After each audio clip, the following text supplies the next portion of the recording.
This is so awesome.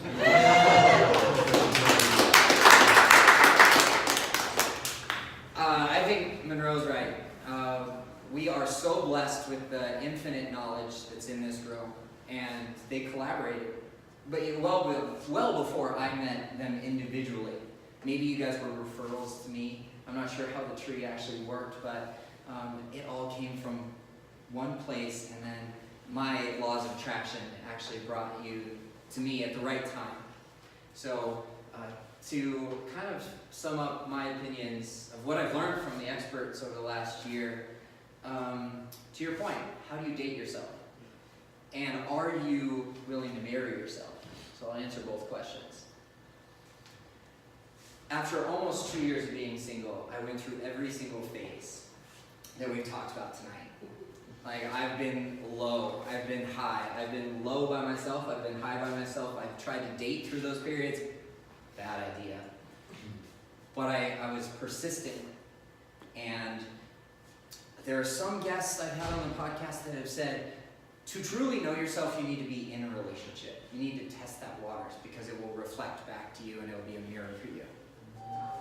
And to that, I may not agree wholeheartedly. I may not wholeheartedly agree that you need to spend time with yourself to know yourself completely. It's almost like a combination of both. So the more often I spend time with Jessica, the more I know myself. The more time I would spend with Lori, the more I would know myself, because we have a common language of the Enneagram. The more time I spend with Dave and Rohill and Jeff's group of The Evolving Man, the more I know myself. That has nothing to do with me being by myself or in a relationship. And that's why this community is being built, because I'm led by our experts that I talk to on a weekly basis to be my most authentic self. When they call me forth and they're like, Dave, you've got a blind spot. Here's what I'm seeing from the outside looking in, and here's where we believe that you can benefit. They may not always deliver it in the best way, but that's my opinion. I'm not the professional. They're giving me all the love that they have at that moment of simply just saying, Dave, this is for you. This is a gift. And I came up upon one of those moments a couple weeks ago, and I didn't know how to deal with it. I haven't shut down. I haven't had an anxious moment where the world is sitting on my chest in 18 months. I had quite a few of them right after the breakup. But I started speaking to a counselor, and I started processing what I had learned about myself in that relationship. And then I started processing what I learned about myself alone, too. I didn't date right away. That was a good decision for me, because I would have just bulldozed through relationships, and that affects other people. So I come up against this wall, and somebody's outside eyes on my life did me the best favor that I could have ever asked for. It hurt for a full day. I couldn't sleep.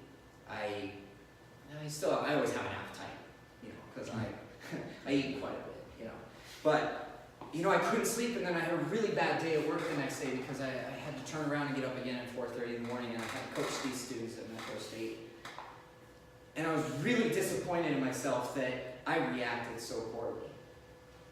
But because I spent that 24-hour period of diving into why I reacted the way that I did and why it actually affected me so much, and what I had learned over the course of the 2 years is these skills. Don't turn to alcohol. Yesterday was 6 months for me without alcohol. I didn't turn to the dating apps and just swiping for validation. If I'm on a dating app and I'm looking for somebody to connect with, it's totally appropriate. But if I'm looking for validation and I'm looking for a textationship, just to seek external validation, that's going to do me worse. So I didn't turn to that coping mechanism. I didn't turn to all the things that I used to do in the 20 years, Michael, that I was spending with the mask on, that I'm okay, that I'm fine. I was not fine. What I did turn to is I turned to journaling. What I did turn to was reaching out to the men who support me and reaching out to people like Jessica. We had a phone conversation. And I tried my hardest to be authentic and vulnerable. It's hard to do on the phone, but you always support me when I call turn to these skills that I've learned for myself through these experts that have been on the podcast over the last year, and I flipped it around as fast as I've ever done it. It only took me another couple days to make decisions that were integrous with myself, actually true to me and authentic. I was becoming overwhelmed with dating, and so I'm taking a break. And that's a conscious decision. And I got these tickets to the Rockies game yesterday because I'm like, oh, my client's in Mexico. I have an afternoon free. What am I going to do with my time? So I got these tickets. I had to buy two because they came as a pair to get the $6 tickets on this app. Sorry. I was like, over here. Right, this website. So I had to buy two, and I'm like, okay, mentally I started to go through the Rolodex of girls I'm attracted to right now, or interested in. And I immediately stopped that behavior. And I said, you know, I bought the tickets at 6:45 a.m. because I wanted to treat myself, I wanted to date myself. And I knew I was going to go to BNI, which is how Monroe and I know each other. And there's a lot of people in that room that love the Rockies. And I turn to Joe and I say, Joe, do you want to be my guest at the Rockies game today? That decision for me to date myself and not go back to this coping mechanism or this coping skill that I had for so long, just like external validation. He and I had the conversation that I've been looking for. He's asking me questions about like, how do you know when? How do you know who you are? How do you know this? And how do you know that? And had I not spent the 24 hours or the 48 hours or the 72 hours of reflecting upon myself, getting to know myself when I'm alone, I would not have been prepared to help him along his way and vice versa. So if I can sum it all up, what I've learned from the people that you've heard from tonight has exponentially moved me forward in my personal life, my professional life, and when I come up against the wall, I know who to turn to. So that's why we hosted the event tonight, is so that the rest of you in the room can be introduced to each other, so that this community of authentic, yes, we say daters, but authentic people, not authentic men, not authentic women exclusively, authentic people come together, we can raise the ships together with the rising tide, and they will lift up with each other. So again, I want to thank you guys for coming tonight.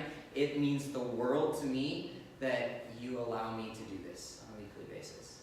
And it means the world to me that I feel your support for however long we can keep it going. So I'll see you guys on Saturday at the Radical Love Summit. Yes. Jeff as well, Suzanne as well.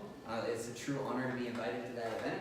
And if you guys would love to come see and connect with any of the people that you heard speak tonight, please, we're going to stick around until about 9:30. Grab another drink, grab some food. I know there's plenty out there. Help yourselves, guys. Have some fun and really try to connect with the people that you feel are in your best interest right now. And Dave, thank you for your commitment. Yeah. Thank you for your passion. Thank you for your love.